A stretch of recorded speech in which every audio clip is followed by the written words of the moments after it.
జేడీకేడీ, కిరణ్, రమ్య వాళ్ళు లక్ష్మి ఇంటి దగ్గర చుట్టుపక్కల మొత్తం వెతుకుతూ సెర్చ్ చేస్తూ ఉంటారు. అయితే ఒకచోట మట్టి కనిపిస్తుంది.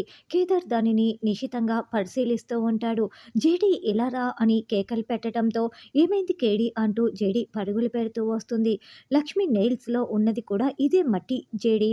ఇక్కడ లక్ష్మి చనిపోయే ముందు ఏదో తవ్వి పాతిపెట్టింది. ఇక్కడ ఏముందో తెలుసుకుంటే లక్ష్మి చావుకి కారణం ఏంటో మనం తెలుసుకోవచ్చు అని అక్కడ మట్టిని కేదార్ చూపిస్తూ ఉంటాడు. ఏమైంది మేడం అంటూ లక్ష్మి భర్త అక్కడికి రావటంతో ఇక్కడ ఏదో తవ్వి పాతిపెట్టినట్లు ఆనవాళ్ళైతే కనిపిస్తున్నాయి. మేము ఇక్కడ తవ్వుతున్నాము అని జేడీ చెప్తుంది. అలాగే మేడం అని అతను అంటాడు. ఇక కేడీ పార తీసుకొని దానిని తవ్వుతూ ఉంటాడు. ఏముందా అని ధాత్రి కూడా చాలా ఆతృతగా చూస్తూ ఉంటుంది. అయితే అక్కడ ఒక ఎర్రటి మూట కనిపిస్తుంది. అరే! ఎర్రటి మూటలో ఏదో కట్టి పెట్టినట్లు ఆనవాళ్లు కనిపిస్తున్నాయి. ఆ మూటని వెంటనే బయటికి తీ అని జేడీ చెప్తుంది. ఇందులో ఏముందో మనం విప్పి చూస్తే ఈ చావు వెనుక ఉన్న కారణం ఏంటో తెలిసిపోతుంది. ఇప్పుడే ఇందులో ఏముందో ఓపెన్ చేసి చూద్దాము అని దానిని ముడి విప్పుతూ ఉంటారు. లక్ష్మి భర్త కూడా అక్కడే నిలబడి ఇదంతా చూస్తూ ఉంటాడు.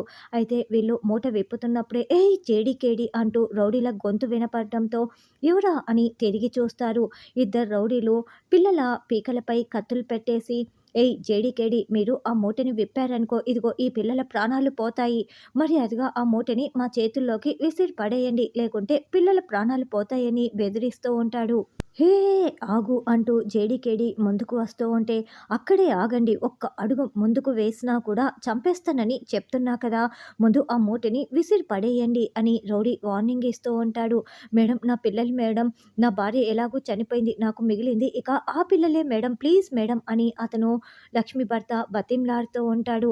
ఇంకోవైపు ఆ దయ, మాతాజీ, యాదమ్మ ఆశ్రమం దగ్గర పగలబడి నవ్వుకుంటూ ఉన్నట్లు మనకి చూపిస్తూ ఉంటారు. ఆ మూటలో ఏముంది? జేడీకేడీ ఇప్పుడు ఆ రౌడీలకి ఎలా చెక్ పెట్టి పిల్లల్ని కాపాడతారన్నది రానున్న ఎపిసోడ్‌లో తెలుసుకుందాం.